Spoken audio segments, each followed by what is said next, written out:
안녕하세요. 서울여자대학교 윤미선입니다. 이번 시간에는 디지털 과의존 예방을 위한 부모의 역할 그리고 실천 전략에 대해서 살펴보도록 하겠습니다.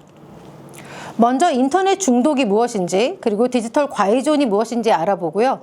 이것들을 예방하기 위한 부모님의 역할에 대해서 살펴보도록 하겠습니다.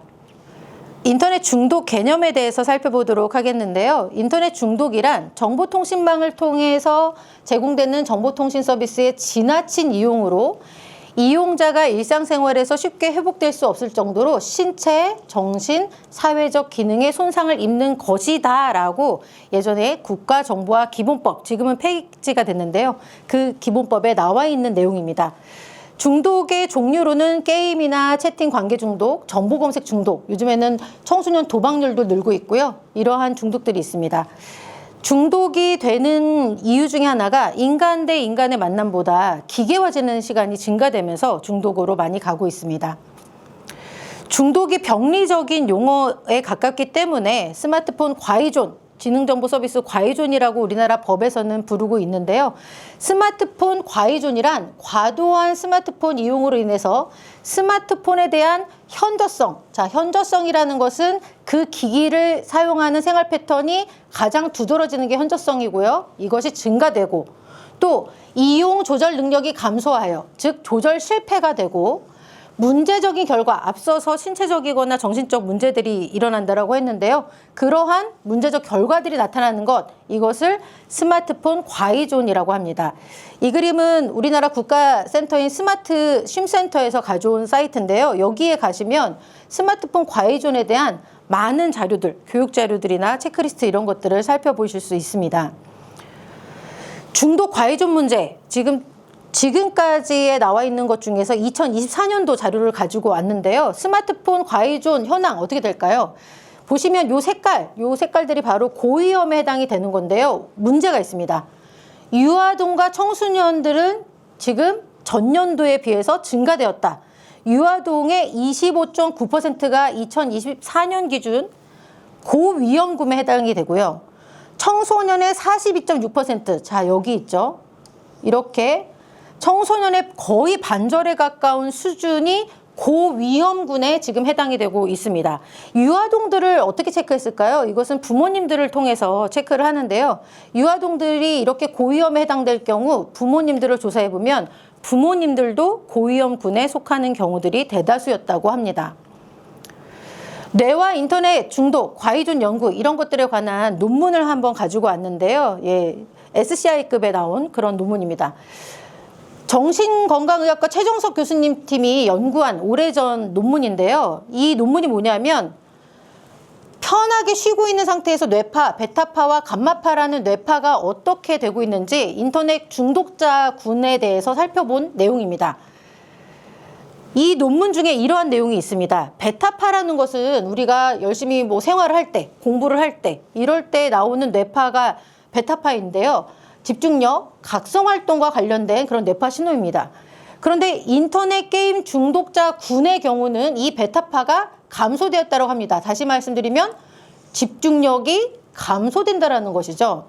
인터넷 게임 중독이 주의력 결핍 과잉행동장애 ADHD와 비슷한 충동적인 성향, 부주의함, 감정조절 실패, 흔히 멍 때린다고 표현하는 저각성 이런 것들과 상관관계가 있구나라는 것을 알 수 있었고요. 두 번째, 감마파에 집중을 했는데요. 이 감마파는 고도의 인지기능, 아주 초집중을 할 때 나오는 그런 파입니다. 또 감마파의 다른 별칭은 스트레스 뇌파이기도 한데요. 우리가 시험 보기 직전에 좀 많이 스트레스 받으면 뭔가 왠지 모르게 뇌가 막 열심히 더 잘 돌아가는 느낌이 들지 않나요? 그때 나오는 게 바로 감마파입니다. 집중, 기억, 학습, 문제 해결 이런 데에 활성화되는 것이 감마파인데요. 문제는 게임 중독군은 일반 수준과 비교해서 2배 가까이 감마파 수치가 높게 측정이 됐습니다. 그러면 좋은 것일까요? 아닙니다. 눈을 감고 쉴 때조차도 일반적인 경우보다 높았다라는 것, 비정상적으로 계속해서 뇌가 활동하고 있다는 것입니다. 즉, 뇌가 쉬지를 못한 상태가 된다. 그것이 바로 인터넷 중독의 상태였다라는 것입니다. 또 다른 연구인데요. 인터넷 중독의 신경생물학적, 심리사회적, 임상적 문제 이런 것들을 연구한 논문들이 있었습니다. 이 논문에서 인터넷 중독은 단순한 습관이 아니다. 신경생물학적이고 심리사회적 요인이 결합된 복합적인 현상이다라고 분석을 했는데요. 인터넷 중독 청소년군의 경우에는 우울증, 불안장애, 양극성장애, 사회불안, 가족 갈등 이런 것들과 높은 공병률, 즉 이 공병률이 뭐냐면 어떤 한 가지가 있으면 중독도 같이 있더라. 이렇게 함께 존재할 때 공병률이라고 하는데요.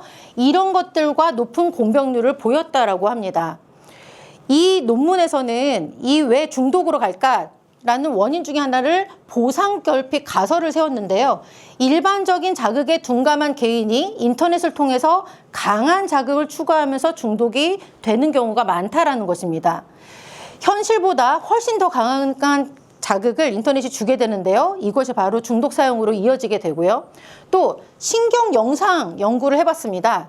너무 놀라운 사실이 발견이 되었는데요. 인터넷 중독자와 약물 중독자의 뇌 모두 측좌핵, 전두엽, 과활성화가 관찰되었다. 자, 이거 제가 지난 시간에 말씀드렸던 거 혹시 기억나시나요? 여기가 뭐냐면 도파민 보상 회로거든요. 도파민 보상 회로 부분들이 너무 과활성화가 되었다. 평상시에도 만족감을 느끼면 나와야 되는 도파민이 너무 과잉으로 활성화가 되고 있더라라는 것입니다. 이것은 뇌의 보상 회로나 충동 조절 영역에서 영향을 미친다라는 것을 나타내고 있었습니다. 또 심리사회적 요인들이 있었는데요.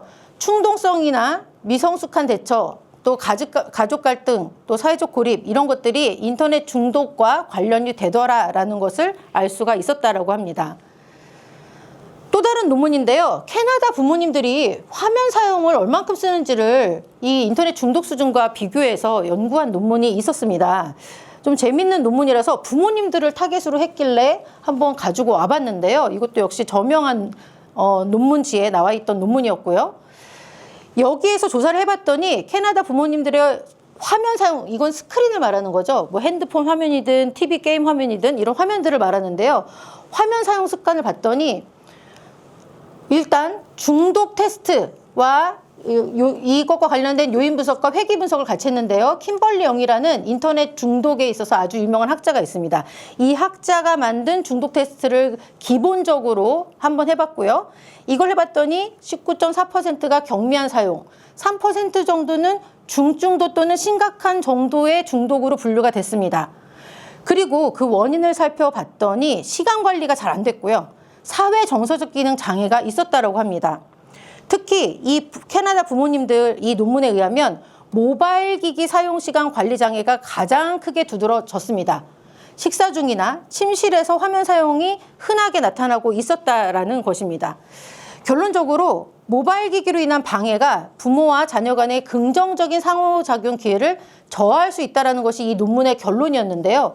부모님들이 아이와 대화를 할 때 눈을 마주치고 대화하는 것이 아니라 계속 스마트폰만 보고 대화한다든지 하면 청소년기의 뇌발달은 외부 상호작용 그리고 인간관계 측면에서 많은 것들이 이루어질 때 발달하게 되는데 그런 것들의 발달 저해에 어떤 원인으로 작용할 수 있다는 것이죠. 그래서 부모님들이 자녀와의 관계에 있어서 이런 부분들이 방해가 되지 않도록 하는 어떤 그런 지원책들도 필요하다. 이 기술에 대해서 잘 가르쳐주는, 어떻게 쓸지 가르쳐주는 그런 것들도 필요하다라는 결론을 내리고 있었습니다. 아까 보셨던 스마트 쉼센터에 나와 있는 자가진단표인데요. 청소년 대상의 이 스마트폰 과의존 척도가 있습니다. 이 사이트에 들어가 보시면 회원가입 없이 체크가 가능하고요. 또 부모님들을 위해서 거기 있는 내용을 가져갔는데 이 QR코드 찍으시면 바로 그 사이트로 연결되거든요. 회원가입 없이 부모님들 바로 이 장면에서 QR코드로 체크해 보실 수가 있습니다. 이렇게 간단한 문제가 있는데요. 각각이 1, 2, 3, 4점으로 구성되어 있고요. 이 점수를 합산해서 어떻게 나오시는지를 보시면 됩니다. 이 스마트 쉼센터 안에서 모든 내용들, 뭐 이용 조절의 실패다, 아니면 현저성이 높다 이런 것들을 다 분석을 해줍니다. 이것은 제 수업을 들었던 학생들이 했던 프로젝트 내용 중에 하나인데요. 그 팀의 이름이 쉬는 시간이었습니다. 뭘 했냐면요. 사람들한테 이런 것들을 설문했습니다. 여러분이 예상하는 핸드폰 사용 시간은 얼마일까요? 또 하루 동안 본인의 휴대폰 화면을 몇 회 정도 켰다고 생각하시나요?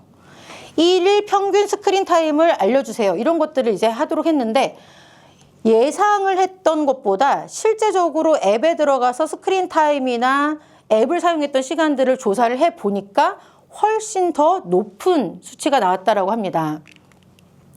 그래서 보시면 예상했던 것과 다르게 이렇게, 예상했던 것과 다르게 이렇게, 사용 시간도 그렇고 화면 깨우기도 내가 예상했던 것보다 훨씬 더 많이 쓰는구나 라는 것을 알 수가 있었습니다. 부모님들께서도 한번 자녀가 유튜브 얼만큼 본 것 같아? 틱톡 얼만큼 한 것 같아? 물어보시고요.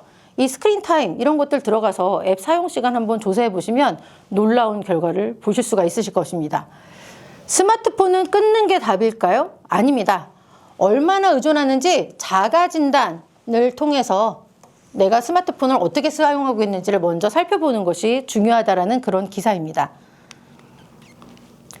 삼성 갤럭시에 보시면 디지털 웰빙 및 자녀보호 기능이 있는데요. 이쪽으로 들어가시면 이 자녀보호 기능 등을 통해서 아이들의 앱 시간 조절 이런 것들을 확인하실 수가 있습니다. 그래서 이런 부분들을 부모님들 한번 사용해 보시라고 권유드리고 싶고요. 아이폰 같은 경우는 스크린 타임을 통해서 이렇게 조회가 가능합니다. 그래서 아이폰은 또 가족끼리 연동도 되기 때문에 연동을 통해서 내가 어떤 앱을 얼마큼 사용했는지 이런 것들을 매주마다 주기적으로 보시면 좋을 것 같습니다. 과의존 예방을 위한 부모님의 역할들 이제 하나씩 설명드리도록 하겠는데요. 저는 제가 준비해온 이 내용들을 한 단어로 대체하겠습니다. 부모님들, 우리 자녀들을 위해서 메소드 연기 하셔야 됩니다. 첫 번째 메소드 연기는 뭐냐면 아이들을 위해서 마음의 통역사가 되는 것입니다. 자녀가 과의존이나 중독 이런 것들에 빠질 때는 그 이유가 대부분 불안이나 외로움, 스트레스 이런 것들이 원인이 될 수가 있습니다. 아이들이 어떤 외로움이나 스트레스가 있는지 경청해 주시고요. 왜 그렇게 되었는지에 귀 기울여 주셔야 됩니다. 자녀의 감정을 비난 없이 받아주는 시간을 가지시는 것이 매우 중요합니다. 제가 너무나 부모님들 마음을 잘 알기 때문에 예시를 가지고 왔는데요. 통제가 안 되실 때 이런 말씀 많이 하시죠. 너는 도대체 왜 게임만 하고 있는 것이니? 자, 이것은 지난 시간에도 말씀드렸는데요. 이런 말씀 많이 하시면 아이들의 뇌는 이거를 열심히 듣고 여기에 대해서 반항하는 뇌회로만 더욱더 증가하게 된다라는 것을 말씀을 드리고요. 아이들한테 왜 그 게임 재밌니? 어떤 점에서 재미있니? 게임도요, 누군가의 창작물입니다. 거기 안에서의 전략이나 이런 것들을 아이들한테 물어보시고 어떤 점에서 재밌는지 이런 관심을 기울여 주셨으면 좋겠습니다. 그래서 우리 아이들의 마음의 통역사 되는 것이 첫 번째 메소드 연기입니다. 두 번째인데요, 바로 행동 교정사 되기라고 정해봤습니다. 디지털 사용에 대해서는 규칙과 일관성이 있는 통제가 필요합니다. 그냥 아무 때나 통제하시면 안 되고요. 그러면 통제를 어떻게 해야 하냐면 당연히 해야 되는 식사, 수면, 숙제 이런 기본 일과들을 먼저 마치게 한 후에 디지털 사용을 나중에 할 수 있도록 지도를 해주시면 됩니다. 미디어 사용 시간을 제한하는 것보다 오히려 수면 시간이나 식사, 운동, 학습 이런 루틴들을 강화하는 것이 미디어 사용을 줄이는 데 효과적이라는 대다수의 그런 연구 결과들이 있습니다. 특히 이 행동 교정사가 되실 때는요. 스마트 미디어 기기의 사용 시간과 용도에 대한 규칙을 아이와 함께 정하셔야 됩니다. 그래야 더 효과적이고요. 그것을 보이는 곳에 체크리스트로 만들어서 냉장고 같은 곳에 붙여놓고 내가 이번 주에 얼마만큼 지켰는지 안 지켰는지 이런 것들을 살펴볼 수 있도록 해주셔야 됩니다. 생성형 AI로 그림을 가지고 와봤는데요. 우리 청소년기의 뇌, 아직 변형계가 활발하게 작동하는 이런 시기입니다. 이런 시기에서 말을 잘 듣는 우리 아이들로 만들려면 어떻게 해야 될까요? 집에서 강아지나 고양이 키워보신 분 아시겠지만 결국은 마음을 가다듬고 사랑으로 반복적으로 하시는 것밖에는 답이 없습니다. 세 번째는요, 마음 건강 트레이너 되기입니다. 일단 목표 달성 훈련시키기가 매우 중요한데요. 미디어 사용 순서를 정한 다음에 그 정한 규칙대로 잘 할 수 있도록 훈련을 시켜주시면 됩니다. 이때 규칙 중에 이런 것들 매우 중요합니다. 식사, 취침 전 1시간 동안 미디어 시청을 금지하기. 이거는 아이들만 하면 안 되고요. 부모님들도 같이 해주셔야 됩니다. 그리고 오늘 얼마나 잘 참았는지를 체크해 보시고 긍정적인 피드백을 반드시 주시는 것이 좋겠습니다. 아이가 하고 싶은 일, 해야 할 일 이런 것들을 목록으로 구분하는 훈련을 시켜주시고요. 또 아이 스스로 시간을 조절할 수 있도록 타이머를 활용하는 것도 매우 효과적인 방법입니다. 자녀가 시간 계획을 스스로 할 수 있도록 하고요. 또 사용 전후를 비교하는 디지털 사용일기 이런 것들도 작성해 보시면 좋겠습니다. 부모님들은 아이들의 정서적인 안전기지가 되어 주셔야 되겠습니다. 다음으로는요, 부모님이 열정 연기자가 되는 것입니다. 부모님도 스마트폰을 특정 시간에만 사용하면서 절제력을 보여주는 연기를 하셔야 되겠습니다. 부모님이 과의존인 경우에 자녀도 과의존 비율이 높다라는 것은 이미 연구된 바이고요. 부모님이 먼저 독서 등에 집중하거나 또 취침, 식사 전에 사용을 제한하는 것 이런 모범을 먼저 보여주시면 자녀들은 그런 모범을 따라가게 되어 있습니다. 부모님의 태도는 자녀에게 무의식적으로 학습됩니다. 놀랍게도 부모님 안 지켜보는 것 같죠? 자녀들이 다 따라합니다. 심지어 부모님들끼리 하는 말도 따라하고요. 가족 모두 스마트 디톡스 시간 이런 것들을 가지시기를 권장을 드립니다. 특히 식사나 가족 대화 시간에는 스마트폰 거리두기를 온 가족이 실천하시는 것이 좋습니다. 아이들하고 대화하실 때는 눈을 마주치시고 대화를 해주셔야 합니다. 그리고 더 중요한 것은 흥미의 대안을 찾는 것이 중요합니다. 온 가족이 함께 취미를 갖는다거나 또 밤마다 산책하기, 여행하기, 오프라인 여러 가지 활동하기 이런 것들을 가지시게 되면 그러면 우리 아이들은 잘 성장하게 되어 있습니다. 자, 프로파일러 되기라고 한번 써봤습니다. 아이를 면밀하게 지켜보셔야 되겠죠. 프로파일러가 하는 것들은 심리, 성향, 행동, 양식을 분석하는 것이잖아요.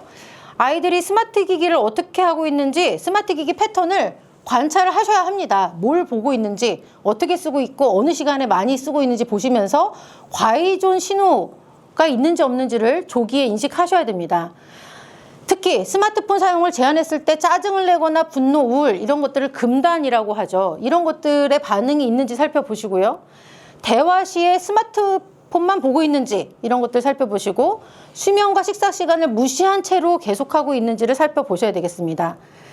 디지털 사용 점검일이라는 것을 정해서 스마트폰의 사용량, 앱별 사용 시간 이런 것들을 너 얼만큼 본 것 같아? 라고 물어보시고 온 가족이 우리 생각보다 많이 봤네, 적게 봤네 이런 것들을 온 가족이 한번 참여해 보시면 좋겠고요. 특히 청소년기 아이들한테는 친구끼리 해봐라 이런 것들 하면 잘하거든요, 의외로. 그래서 친구끼리 한번 해서 누가 더 이 앱을 내가 원하는 시간만큼만 썼을까 이런 것들 내기하기 이런 것들 시켜보시면 좋겠습니다. 아이들에게 있어서 의지할 대상은 부모님밖에 없습니다. 그래서 부모님은 이미 자녀의 힐러이고 히어로라는 것을 꼭 기억을 해주셨으면 좋겠습니다. 과의존에 빠진 자녀가 있다면 실망스럽게 보시지 말고요. 내 잘못이 아닌가 이런 생각하실 필요 없습니다. 지금 시대가 그러한 시대라는 것이고요.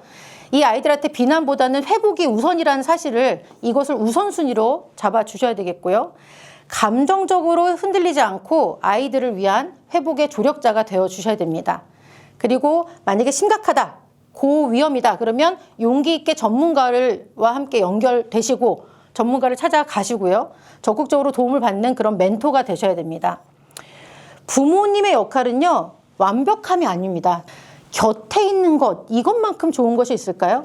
이것이 얼마나 소중한 것인지 자녀에게 잘 알려주시면서 자녀가 마음의 균형을 찾는 데 함께하는 친구와 같은 사람이 되어주셔야 되겠습니다. 나는 부모다 이걸 외쳐보셨으면 좋겠는데요. 아동과 청소년은 감정에 대한 변형계가 매우 민감하고 활발하게 작동하는 시기입니다. 반면 이성에 대한 전두엽 이런 것들은 완성이 아직 되지 않은 상태고 완성이 되어가고 있는데요.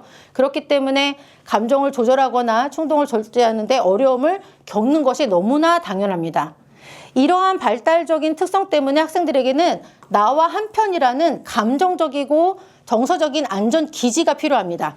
특히 신뢰, 연결감 이런 것들이 매우 중요한데요. 그런 것들을 통해서 자녀의 감정을 안정시키고 전두엽으로의 혈류 흐름을 촉진하는 감정 코칭 이런 것들이 필요합니다.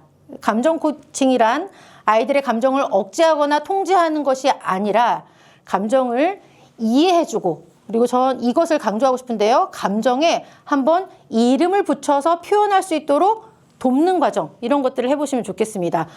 이런 과정을 통해서 자녀가 자신의 감정을 객관화할 수 있도록 해주고요.